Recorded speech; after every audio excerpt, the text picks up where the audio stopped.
আসসালামু আলাইকুম ভিউয়ার্স, আশা করি সবাই ভালো আছেন। বাইন্যান্স অ্যাকাউন্টে অথেন্টিকেটর অ্যাপ ভেরিফিকেশন কিভাবে করবেন সেটা আজকে আপনাদের দেখাবো। এর জন্য প্রথমে আপনারা প্লে স্টোরে চলে যাবেন। সার্চ অপশনে গিয়ে অথেন্টিকেটর লিখে সার্চ করবেন। এখন প্লে স্টোর থেকে এই অ্যাপসটা আপনাদের ফোনে ইনস্টল করে নেবেন। ইনস্টল হওয়ার পরে ব্যাক অপশনে ক্লিক করে প্লে স্টোর থেকে বের হয়ে আসবেন। এখন বাইন্যান্স অ্যাপসে চলে যাবেন। অ্যাকাউন্টে আসার পরে উপরে বাম দিকে দেখতে পাচ্ছেন 3 লাইন দেওয়া, ওইখানে ক্লিক করবেন। অ্যাকাউন্টের নাম লেখা এখানে ক্লিক করবেন। সিকিউরিটি লেখা এখানে ক্লিক করবেন।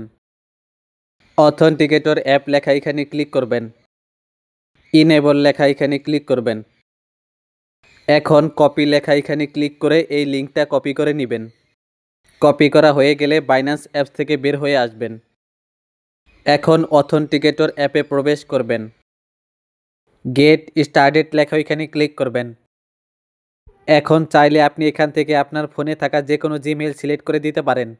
জিমেইল সিলেক্ট করা হলে কন্টিনিউ লেখা এখানে ক্লিক করবেন।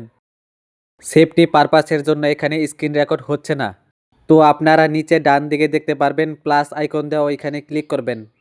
ইন্টার এ সেটআপ কি লেখা ওইখানে ক্লিক করবেন। কোড নেম লেখা এখানে আপনার নাম লিখে দিবেন। এখন বাইন্যান্স অ্যাকাউন্ট থেকে যে লিঙ্কটা কপি করেছিলেন সেটা ইওর কি লেখা এখানে পেস্ট করে দিবেন। সব কিছু ঠিকঠাক মতো দেওয়া হলে অ্যাড লেখা এখানে ক্লিক করবেন। এখন এখানে দেখতে পারবেন আপনার নাম লেখা এবং নিচে দেখতে পারবেন 6 ডিজিটের একটা কোড শো করছে এবং এখানে দেখতে পারবেন একটা টাইমার আছে এবং 30 সেকেন্ড পর পর দেখতে পারবেন এই 6 ডিজিটের কোডগুলো চেঞ্জ হচ্ছে। এখন 6 ডিজিটের কোডের উপরে ক্লিক করে কোডটা কপি করে নেবেন। এখন অথেন্টিকেটর অ্যাপ থেকে বের হয়ে বাইন্যান্স অ্যাপসে প্রবেশ করবেন। এখন নেক্সট লেখা এখানে ক্লিক করবেন। অথেন্টিকেটর অ্যাপ থেকে কপি করা কোডটা এখানে পেস্ট করে দিবেন। কোড দেওয়া হলে সাবমিট লেখা এখানে ক্লিক করবেন।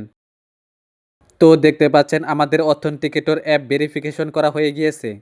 তো দেখতে পাচ্ছেন এখানে কিন্তু এখন ব্লু টিক মার্ক চলে আসছে। এভাবে আপনারা আপনাদের বাইন্যান্স অ্যাকাউন্টে অথেন্টিকেটর অ্যাপ ভেরিফিকেশন করে নিতে পারবেন। এই অ্যাপ ভেরিফিকেশন করতে আপনাদের যদি কোনো সমস্যা হয় তাহলে তা কমেন্টে অবশ্যই জানাবেন। আর ভিডিওটি ভালো লাগলে অবশ্যই একটি লাইক করবেন এবং চ্যানেলে নতুন হলে এরকম ইনফরমেটিভ ভিডিও পেতে চ্যানেলটি অবশ্যই সাবস্ক্রাইব করে রাখবেন। তো আজকের ভিডিওটি এ পর্যন্তই, দেখা হবে অন্য কোনো ভিডিওতে। সে পর্যন্ত ভালো থাকবেন, সুস্থ থাকবেন। আসসালামু আলাইকুম।